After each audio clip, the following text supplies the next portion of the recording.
Nous sommes en 1199, en France, près d'une forteresse appelée Chalut. Alors que Richard Cœur de Lion, roi d'Angleterre, duc d'Aquitaine, duc de Normandie et comte d'Anjou assiège un seigneur rebelle dans le Limousin, le prince est blessé mortellement.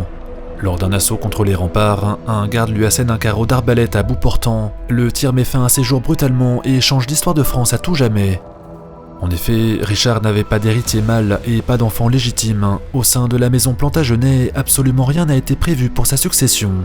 Une incertitude très dangereuse pour la dynastie angevine qui fait les bons comptes de sa concurrente, la maison Capet.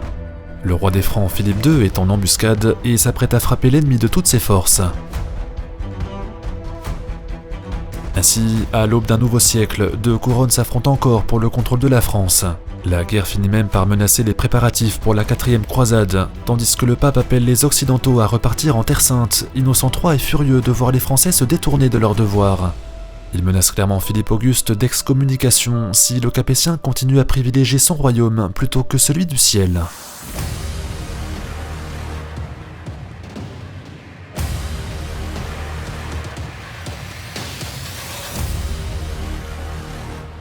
Voyager pas cher, c'est le rêve de chacun d'entre nous, mais avec l'inflation, la hausse des prix et les taux d'intérêt qui montent, nos budgets vacances sont souvent saignés à blanc. Pourtant, si vous utilisez NordVPN qui sponsorise cette vidéo, vous disposerez d'un outil efficace pour baisser le prix de vos voyages. Comment? Mettons par exemple que vous recherchez un hébergement pour 2 personnes à New York. Du 12 au 19 octobre, sur le site Booking, avec une fourchette de prix comprise entre 80 et 270 € la nuit, vous aurez par exemple l'hôtel 27 à 1833 € ou bien l'auberge Easterlem à 1075 €. Retenez bien ces prix, hôtel 27 à 1833 € et auberge Easterlem à 1075 €. Maintenant, si je branche NordVPN, je peux désormais prétendre que mon ordinateur se trouve aux États-Unis et non en France. Du point de vue de Booking donc, je ne serai plus un Français qui va visiter les USA, mais bien un Américain qui voyage dans son propre pays. J'ouvre une connexion depuis la ville de Saint-Louis par exemple, puis je rouvre mon navigateur. Comme par magie, les offres sont devenues bien plus intéressantes. Hôtel 27 est subitement passé à 1577 €, soit 250 € d'économie. Easterlem est passé à 971 €, soit 100 € de moins. Si vous trouviez que l'inflation avait décimé votre budget vacances, eh bien NordVPN est votre meilleur atout pour reprendre la route. Alors, en cliquant sur le lien juste en dessous, profitez de 4 mois offerts et un abonnement sur 2 ans à prix cassé. Vous pourrez changer de position géographique pour faire des économies. Cela fonctionne aussi avec les abonnements comme Spotify ou YouTube Premium qui sont moins chers depuis l'étranger. Cliquez sur le lien juste en dessous pour en profiter et bonne vidéo avec NordVPN.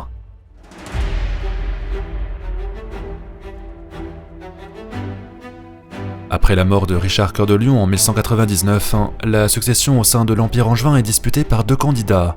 Jean, qu'on surnomme Jean sans Terre, exige la couronne en tant que frère du roi défunt, mais il est surpris par son neveu, Arthur, qui se manifeste également. Le jeune comte est souverain de Bretagne et il rallie la noblesse angevine à sa cause. En tant que fils posthume de Geoffroy Plantagenet, que nous avions rencontré dans l'épisode 1, il entend diriger certains fiefs de son oncle. Une guerre fratricide qui tombe au pire moment possible alors que Philippe Auguste rassemble ses hommes pour la bataille. Pour comprendre comment le roi des Francs entend reconquérir les territoires perdus par son père, il faut expliquer la notion de suzeraineté au sens où on l'entend à l'époque. De nos jours, nous imaginons souvent les rois comme des seigneurs tout-puissants, c'est en fait l'image transmise par les films et par l'histoire moderne. On confond parfois suzerain et souverain, si bien que notre conception du pouvoir médiéval est erronée. Pourtant, Philippe Auguste comme Jean sans Terre ou Arthur de Bretagne ne sont pas des souverains au sens contemporain du terme. Ils sont plutôt des suzerains d'un ensemble de fiefs et doivent composer leur gouvernement avec d'autres vassaux. Cela peut paraître contre-intuitif, mais le Capétien n'est pas forcément le seigneur le plus puissant de son royaume. Sa force militaire est inférieure à celle du comte de Toulouse par exemple, ou bien à celle du comte de Bourgogne, dont l'armée est très nombreuse. Dans cette logique, impossible pour Philippe Auguste de reconquérir la France par la seule voie militaire. S'il envahissait la Normandie, puis le Poitou, puis l'Aquitaine, puis l'Auvergne, en s'offrant à chaque fois sur le champ de bataille, comme César ou Napoléon, il ne pourrait jamais aller au bout de son effort. En revanche, les seigneurs de France sont comme partout ailleurs, ils rendent hommage aux suzerains qui défendent le mieux leurs intérêts de court terme. À l'époque, un hommage n'est pas perçu comme une soumission, mais comme une façon de dire « je ne vous nuirai pas, et vous ne me nuirez pas, et en échange, je vous porterai conseil ». Charge alors à Philippe Auguste de montrer à tous les seigneurs qu'il vaut mieux se lier aux Capétiens plutôt qu'aux Plantagenets.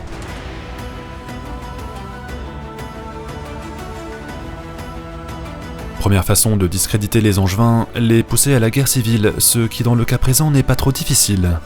Philippe soutient d'abord Arthur, puis il l'abandonne quand Jean prend le dessus. Il promet au second de soutenir les efforts de paix tout en préparant une expédition contre Château-Gaillard.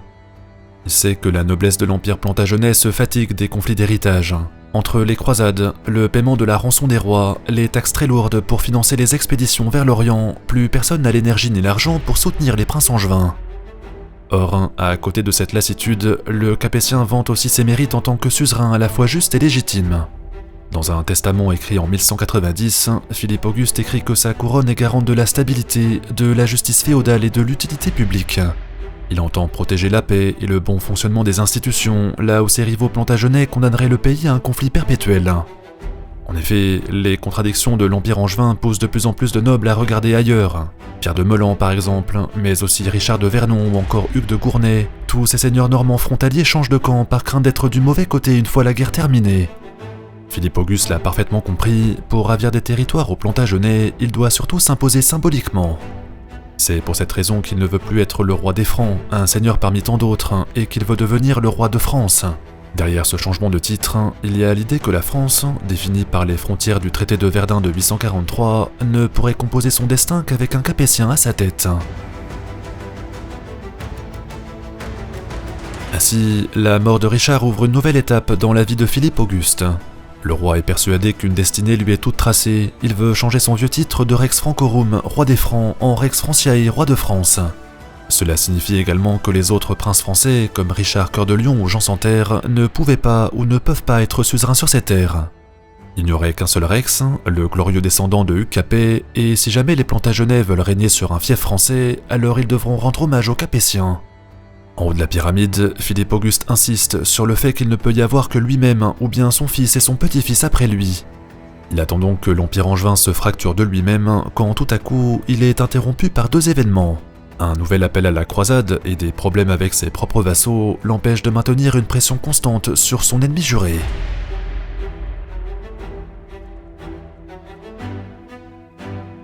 Autour de l'an 1200, l'église de Rome est dirigée par un nouveau pape, Innocent III, qui appelle les souverains d'Occident à oublier leur vieille rancune.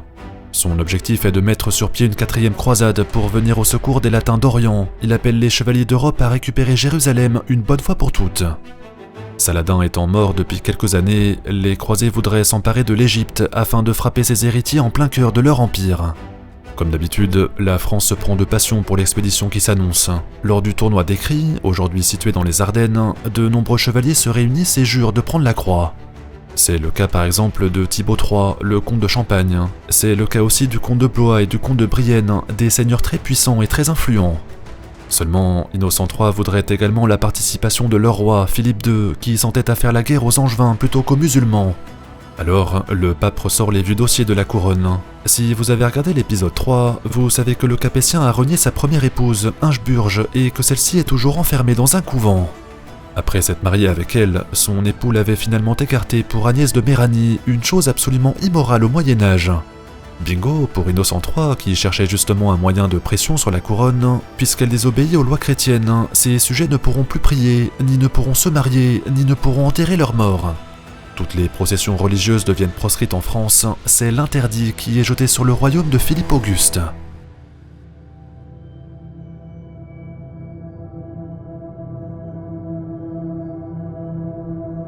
En 1200, loin de célébrer l'entrée dans un nouveau siècle, la royauté française connaît l'une de ses pires crises politiques avec l'église romaine. Le pape a jeté l'interdit sur la France, une décision extrêmement grave qui empêche les sujets du roi de célébrer les fêtes religieuses. La situation devient rapidement insupportable, mais Philippe Auguste continue à s'entêter. Sa reine est enceinte et le couple espère un héritier mâle.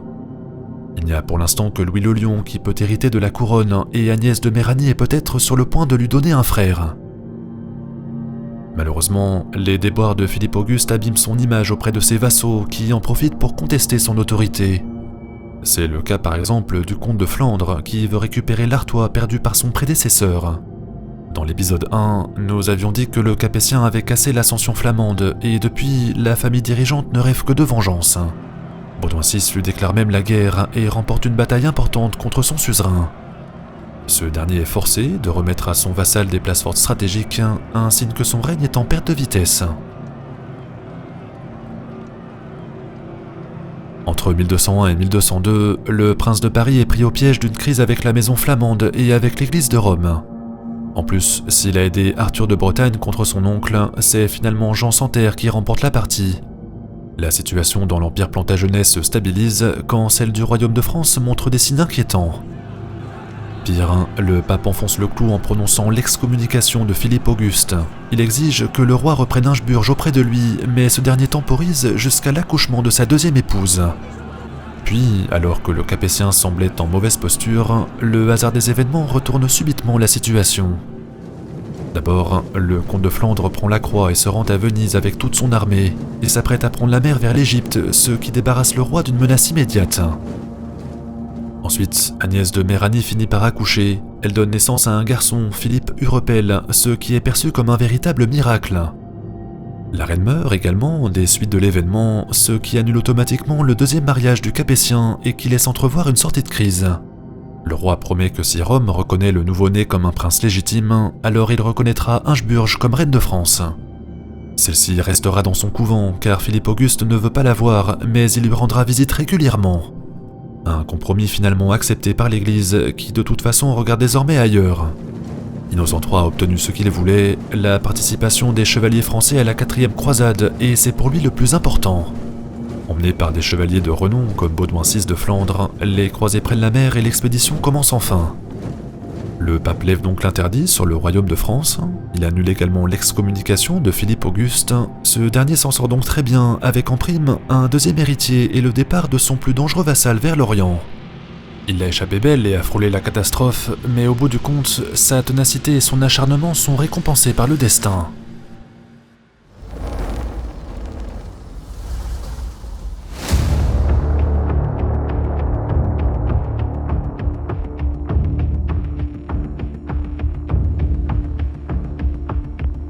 En 1202, après avoir essuyé une crise profonde avec les Flamands et avec l'église romaine, le règne de Philippe Auguste reprend des couleurs. Mieux, comme la plupart des seigneurs se ruinent pour partir en croisade, leurs familles restées au pays sont de plus en plus enclines à protéger leurs intérêts de court terme. Les Normands, les Angevins, les Poitevins, les Auvergnats, les Bretons, les Aquitains, la noblesse de l'Empire plantagenet craint plus que tout la reprise de la guerre avec les Capétiens. Jean Santerre est également mal aimé pour toutes ces trahisons vues dans les épisodes précédents. Il est aussi perçu comme un souverain immoral car il a fait enlever son épouse, Isabelle d'Angoulême, et l'a fait séquestrer alors qu'elle était promise à un autre seigneur. Ce n'est pas forcément mieux que Philippe Auguste, dont la reine est toujours maintenue à l'écart du palais, mais semble-t-il, Jean aurait fait pire encore. Après la guerre contre son neveu Arthur, il l'aurait fait enfermer à Rouen et l'aurait tué discrètement dans sa cellule. Il n'y a pas de preuve de cette accusation, mais les rumeurs n'arrangent pas la réputation déjà écornée du Plantagenet. Quand on sait qu'il y a deux rois en France et que les seigneurs peuvent rendre hommage à l'un comme à l'autre, nombreuses sont les familles qui pensent à changer de camp dans les années qui suivent.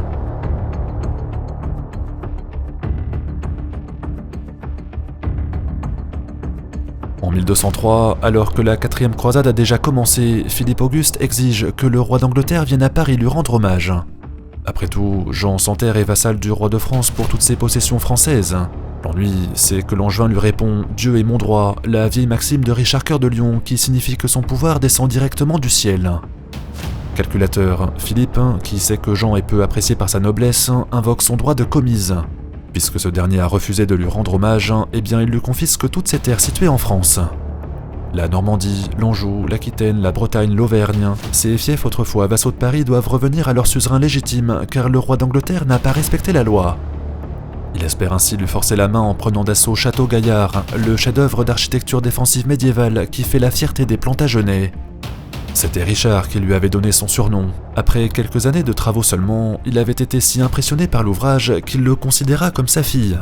Sa fille d'1 an, disait-il, c'était le laps de temps incroyablement court au cours duquel ces ingénieurs ont érigé les murs. Il aurait finalement conclu « Quel château Gaillard » et l'expression a donné son nom à la plus grande forteresse de Normandie. Malheureusement, Jean Santerre commet l'erreur stratégique de rester en Angleterre au lieu de porter secours à la garnison. Les sources sur les raisons de son absence ne sont pas claires, mais celle-ci aura de lourdes conséquences sur l'avenir.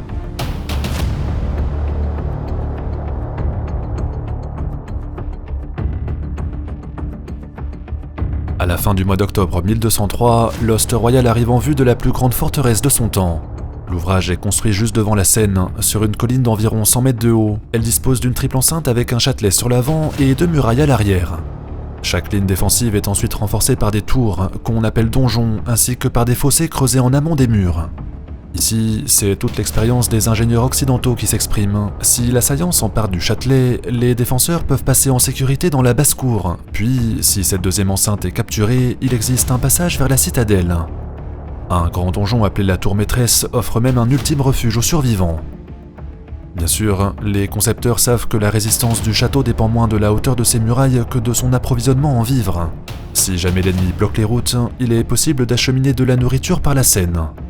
Il y a même une estacade jetée sur le fleuve que l'on peut briser en cas d'assaut et une 4e muraille pour protéger la colline. Les stocks sont enfin placés dans des caves, dont les accès se font uniquement via des souterrains, et c'est ainsi que 200 à 500 hommes peuvent résister à la plus puissante des armées pendant des mois. Problème, Château-Gaillard a beau être un château fort impressionnant, la survie des défenseurs dépend surtout du comportement de Jean sans Terre. Quand on connaît à quel point Philippe Auguste peut s'acharner pour atteindre un objectif, la garnison aura forcément besoin d'une armée de secours tôt ou tard.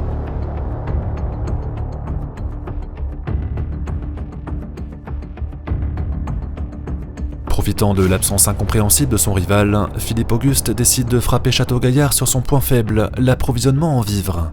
Les villes et les villages situés aux abords de l'enceinte sont évacués et leurs habitants s'en vont quémander la protection des soldats angevins. Leur gouverneur, Roger de Lacy, fait alors l'erreur de les accueillir. Il espère peut-être la venue de son roi, Jean sans Terre, ce qui le conduit à prendre un risque considérable sur le rationnement des stocks. Malheureusement pour lui, Philippe Auguste, qui a parfaitement compris la situation, achève la construction de 2 lignes d'encerclement. La circonvallation, tournée vers l'extérieur, doit empêcher toute armée de secours de venir en aide à la garnison. De l'autre côté, la contrevallation, tournée vers l'intérieur, doit stopper net toute tentative de sortie. S'inspirant sûrement des travaux de César à Alésia, chaque ligne est renforcée par 3 obstacles déjà connus du temps des Romains. Une palissade, haute de plusieurs mètres, un fossé creusé à la verticale, des rangées de pieux taillés en pointe et plantés à même le sol, ceinture Château-Gaillard de tous les côtés. Que l'assaut vienne de l'extérieur ou bien de l'intérieur, les attaquants devront passer au travers de pièges terribles sous une pluie constante de projectiles. Enfin, dans le but d'assurer les communications entre ces lignes et d'y entreposer des armes, le roi fait construire 7 casernes, appelées bretèches en ancien français. Les bretèches sont à elles seules des petits fortins protégés par des fossés ainsi que par des ponts-levis qui verrouillent le dispositif. C'est ainsi qu'à l'aide de palissades, de fossés, d'épieux et de bretèches que Philippe Auguste s'invente en véritable César des temps médiévaux. Reste à savoir si le gouverneur du château, Roger de Lacy, connaîtra un sort plus heureux que celui de Vercingétorix.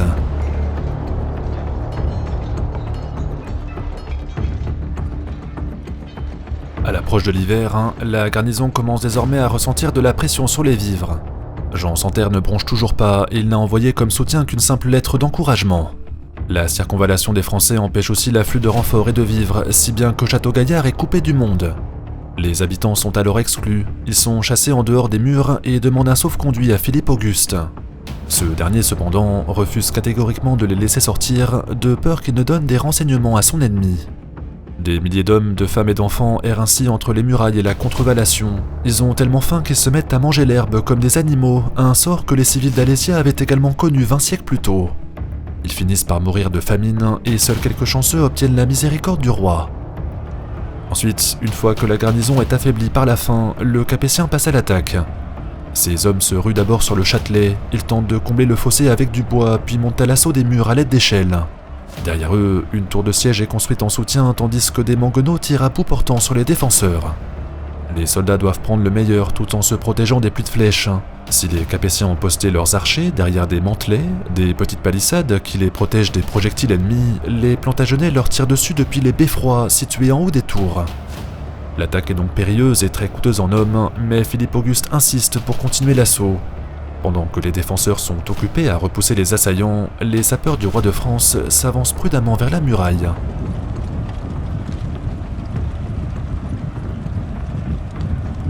Ainsi, tandis que les cadavres s'amoncellent au pied de Château-Gaillard, les ingénieurs capétiens commencent un travail de sape. Pour s'approcher des murs, ils sont protégés par ce qu'on appelle un chat. C'est un engin d'approche conçu avec un châssis, avec des roues et avec une toiture faite de bois et de boucliers. Les défenseurs jettent alors des projectiles sur ce dispositif, ils tentent d'y mettre le feu tandis que l'assaillant dépose des pots sur l'engin afin de réduire le risque d'incendie. Puis, lorsque le chat arrive enfin au pied du mur, les sapeurs sortent des pelles et des pioches puis commencent à miner l'ouvrage ennemi. Au bout de quelques heures, la pierre se fissure et le mur d'enceinte se fragilise. Les Capétiens font donc amener des troncs d'arbres pour allumer un brasier gigantesque et sous l'effet de la chaleur, le mur d'enceinte finit par s'écrouler sur lui-même.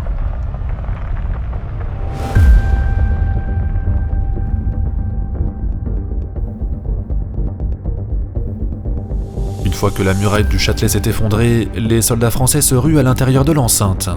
Comme prévu, la garnison fuit vers la basse-cour, mais Philippe Auguste poursuit l'assaut. À l'aide de catapultes, de tunnels et de mines, il vient finalement à bout du deuxième mur.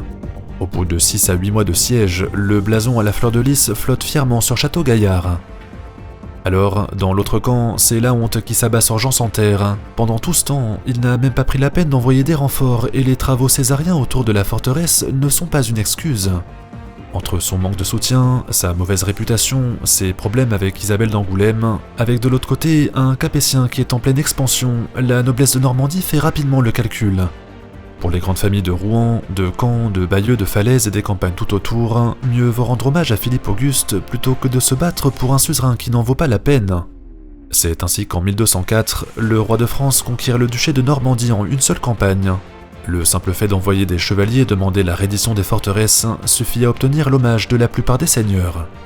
L'ancienne terre de Guillaume le Conquérant repasse ainsi dans le giron capétien pour la première fois depuis 138 ans. Dans le prochain épisode, nous verrons comment la couronne française a profité de cette conquête impressionnante pour affirmer son ascension. Contrairement à ce qu'on pourrait penser, Philippe II ne fait pas que recevoir l'hommage des nobles normands, il insiste aussi pour placer ses propres fidèles à la tête de certains fiefs stratégiques. La conquête symbolique va finalement se transformer en conquête territoriale avec une expansion extrêmement rapide du domaine royal. Oui, c'est vrai, le roi de France a été béni par la fortune ces dernières années, cependant, il agit aussi de façon stratégique avec une détermination hors du commun. Jean sans terre ne se rend pas compte qu'il n'a pas simplement perdu la Normandie, mais qu'il vient de perdre l'héritage fantastique de son père. Abonnez-vous pour ne pas manquer la suite, et à très vite sur Bataille de France.